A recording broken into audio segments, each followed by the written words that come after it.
Good afternoon. My name is Lubna Jaran Naqvi. I'm a journalist.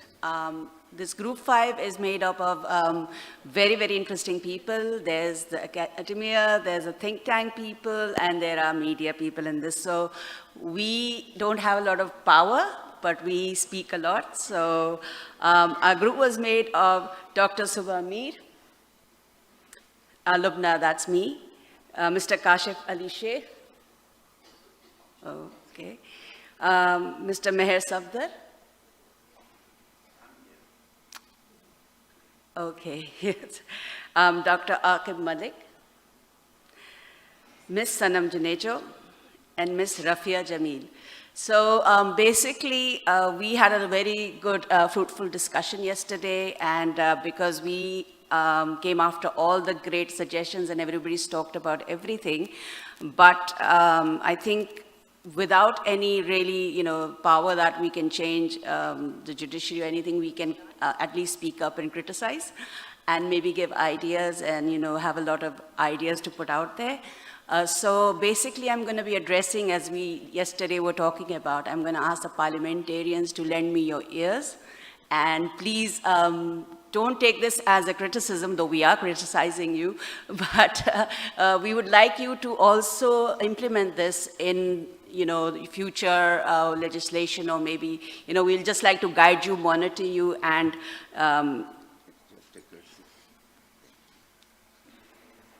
so we have less seats, and our team was very, very, mashallah, it was, I think, a very great group here. So we talked about certain points, and as I said, we were focusing on the government. We had our recommendations. We said the first recommendation was strengthen laws and law enforcement. Government should adopt and enforce laws that criminalize trafficking in person and provide effective remedies for victims. Law enforcement agencies should be trained to identify and investigate trafficking cases and prosecute offenders. So we're just talking, not only targeting the police, we're talking about everybody else. So yeah, I think that is very important. Increase awareness and education. The public, including potential victims, should be educated about the dangers of trafficking and how to avoid it. Awareness campaigns can help to reduce demand for trafficked persons. This is very important, I think, until we know that there are certain issues and we spread awareness. There's no point of any laws, because if you don't know you have rights and there are laws and issue exists, there is no point of having these things. Provide support and protection for victims. Victims of trafficking require immediate and long-term support, including medical care, legal assistance, and safe housing. Governments and civil society organizations should provide comprehensive services to help victims rebuild their lives. Next is address the root causes. Trafficking is often driven by poverty, lack of education, and discrimination. Governments should address these underlying issues and create opportunities for economic and social empowerment. Collaboration with international partners. Trafficking is a global issue that requires international cooperation. Government should work with international organizations such as the UN to share information and best practices, coordinate efforts, and support each other in combating trafficking. And hold businesses accountable. The private sector can play a role in preventing trafficking by ensuring their supply chains are free from forced labor and exploitation. Governments should hold businesses accountable for any complicity in trafficking. Engage with communities. Trafficking often occurs within communities, and community members can play an important role in preventing it. Governments and civil society organizations should engage with communities to raise awareness, provide education, and encourage reporting of trafficking. And last, monitor and evaluate the progress. Governments and organizations should monitor and evaluate their efforts to combat trafficking to ensure that they are effective and make necessary adjustments. So if any of our panelists or speakers want to add to that. Thank you. Dr. Aqab Malik at NUST. I think one of the fundamental issues that we have here in Pakistan and many other countries around the world, especially in the less developed environments, the global south, is that these issues that we face are symptomatic of the massive structural disparities of the society that we live in. When we look at this, we realize that the structural inequalities, poverty be one aspect because the redistribution of wealth isn't taken care of, the absolute hijacking of the political process by the elite, the feudal, new money, old money elite, because that's a fast track to acquire power and intimidate others because of the overcompensation of insecurity of these individuals, which leaves society bankrupt. And one of the major aspects that we discussed was the absolute corruption endemic, intertwined within the social fabric of society. And I think that until we really confront the basic reality that we are dealing with, which is everywhere in society and leads to all the ills that we are facing in this society especially, that until we confront these issues, that there is no change is about to occur. When we all realize that under 30s represent about 60% of the population of this country, who have very little opportunity to look forward to, and the education system that we talked about is absolutely inadequate. The retraining of teachers indicating what the threats are to these young people and their futures. What future do they have? And it's in your hands. That we need to re-educate the whole society.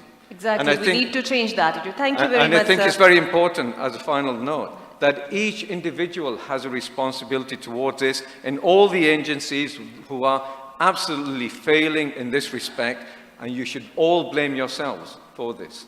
Not blame each other, blame yourselves for your lack of discretion, your inability to stick to your principles and work for this country, because it's your responsibility, every single one of you here and around this country, in powerful positions especially. Thank you, sir. Thank you for your remarks. So now anybody from the audience ask the question. Ji. Yes, thank you very much. I am Mohammad Ikram from Faisalabad. From the very beginning, we are talking on recommendations. We are focusing on should, and we should.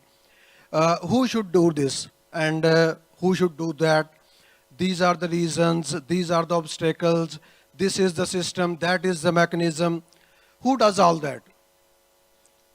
We people who are sitting in this hall, we people who are living on this planet, we are the responsible for all these things. So who we are waiting for to make the changes for us? We are creating the troubles and we are waiting for someone else to come here and to make the things change, to make the system change, and the other things to do for us. So thank you, sir. I would ask the panel to please respond. Who wants to? Ma'am, you want to respond? I like to respond. So I would suggest, After her, please, sir. Okay. as a participant, what each of you are going to do now from now Thank you, on. Ikram Saab. Thank you. Please, ma'am, respond. Actually, my answer to you gentlemen is that we all are responsible, because each and every individual to me is a stakeholder. Let's come and join the hands to combat this war, because when we are shifting our burden to judiciary, police, FIA, everyone, what we in government are doing, we are just blaming the politicians. But every individual is as much important and on an equal status quo and sitting in good position in governments as well as in NGO. What we all are doing, we are collecting at a point, we are arranging seminars and conferences, and after 2 days when we are going from here, what is the takeaway? We start our daily routine, we do not promote whatever we have learned. Let us start to shift responsibility on your own shoulder. Once we start to blaming our own existence, things will improve. We are just blaming to every institutions. It is the role of every citizen of Pakistan to understand the purpose of his existence or her existence and do not blame anyone else. Let's blame ourselves. Let's work together for our country. Exactly. Thank you. Ji, sir. You want to respond, sir? Acha, the conference reason was to suggest something out of it. So I'll take just 2 minutes. The 3 Ps that were earlier identified, I'll change that for media in 3 Ps program, produce, and present. Been working as a newsman in the newsroom for last 22 years. I know that the newsrooms are crisis management centers. We are presented crisis daily, and at the end of the day, we need to solve those. So what I have a plan is just like the hotline for the victims, I would like to have a production team or a newsroom for the victims. There are many ways to go about that, but airtime can be purchased from the TVs, collaboration with the leading anchors can be done, or lastly, a small unit of journalists dedicated for the cause of trafficking in person could be established, and they, with the help of the local journalists, can translate that in their local languages, and then that content can be presented on social media. One small incident that happened when the child was abused in Kasur, Zainab, Ikrar, a single journalist, went on to highlight that issue. And when he highlighted, all of the Pakistan became his voice, and justice was met, and the criminal was found, and later on so many Zainabs were saved by the Zainab bill. So if we allow ourselves create a small unit of journalists, just like the special forces are enacted for special crimes. Thank you, sir. We have more questions from the audience. From this way, Ji. Assalamu alaikum. My name is Kenza Fatma from Quetta. My question is that there is this, I'm just observing this, that we are trying to oversimplify the problems rather than peeking into the structural problems. We don't know the statistical figures or the data for the victims that have been trafficked. For example, in Balochistan, the refugees, they don't have legal status in Pakistan, and most of them are vulnerable and marginalized, and the borders between Afghanistan and Balochistan are quite porous. And we don't have any statistical data to figure out or to analyze how much is it prevalent, how they are being trafficked. So I think academia does play a huge role. You cannot make task force or you cannot make policy dialogues without having any Thank you. We got your question. statistical Who wants to respond? data. Thank you so much. Thank you much. Miss, your question is regarding the trafficking. And if we are looking on the data, then there are two aspects. When we are talking external trafficking, we have lot of data. We have lot of reporting evidence and prosecutions and the judiciary's decisions also on it. And SSDO, since the working on it, then we can say there is the second thing, which is internal trafficking. We are not talking about that. If you are asking me for data, I'm saying 7 million workers are engaged in bonded labor. They are every day, they trafficking from one brick kiln to another, one district to another district, one province to another province. And they are 7 million. And if we are talking about the families, there are more than 200,000 families they are trafficking, and it's everywhere. Everybody knows what's happening on the brick kilns. And we need to stop that trafficking. And due to that, we need to strengthen our social protection system.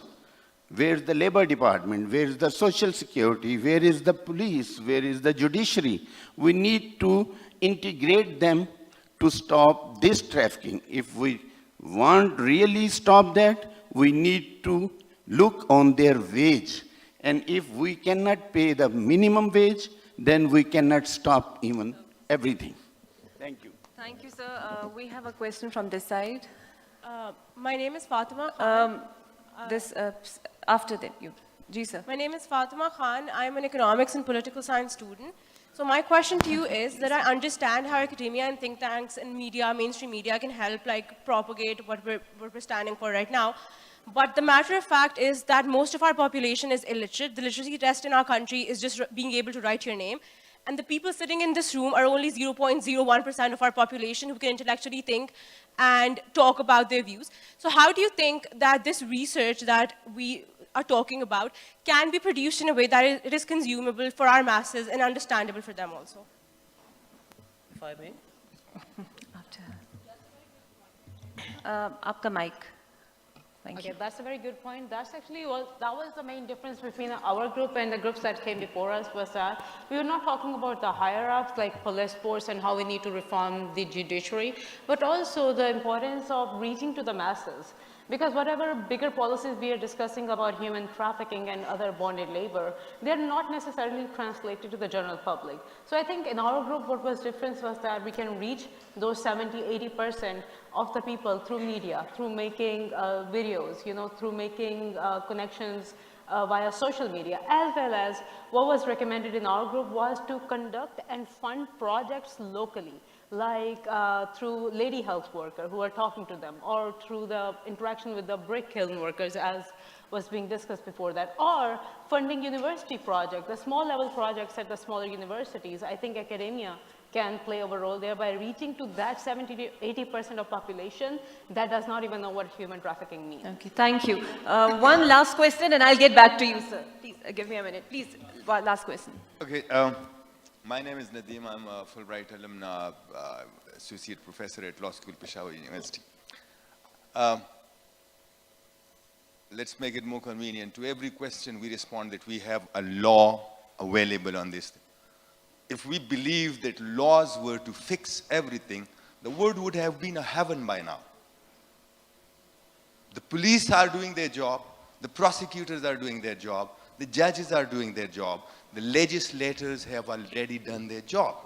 Now, at the best that we can do is sensitization. You refer to journalists. You know what? We have journalists at home, the kids going to the school. They are the best propagandists. You develop a curriculum for them, let them know about these things. When they go home, the first thing they tell, Mom, you know what? What did the teacher tell me today? Then we are having the utility bills. I would recommend translate these things into the local languages. At least we receive 3. Because again, sensitization hogi. जितने लोग यहाँ पर बैठे हैं, हमारा job, we cannot be a part of the policy. Thank you, sir. Sir, you want to respond to that? So, thank you so much. This is Dr. Javed Ali Kalodo. I teach at Namal University as an assistant professor. I've been struggling hard to place my comment. Sir, with regards to your question or a comment, I think the most important job that we have as a society is to learn ethics, number one. Probably this is quite harsh to say that and to, digest it, but that's true. During 90s, we used to have a subject called ethics and civics. It's no more in there. I think the political government that time, they simply discarded the subject in 1998 education policy. So that's the reason that we are unable to understand the real essence of ethics. I think we as a society, instead of berating the policymakers, berating the law enforcement agencies, we should start respecting them. I must tell you, once you start respecting the law enforcement agencies, you won't be having any problems, sir. We do respect our army just because we believe that they are the saviors, they are the rescuers, they do secure us from the external threats, but in the same manner, the police, they secure you through your internal issues as well. So I think that's the prime thing that we should learn. We should start respecting law enforcement agencies, and we will certainly have a positive outcome of it, I think.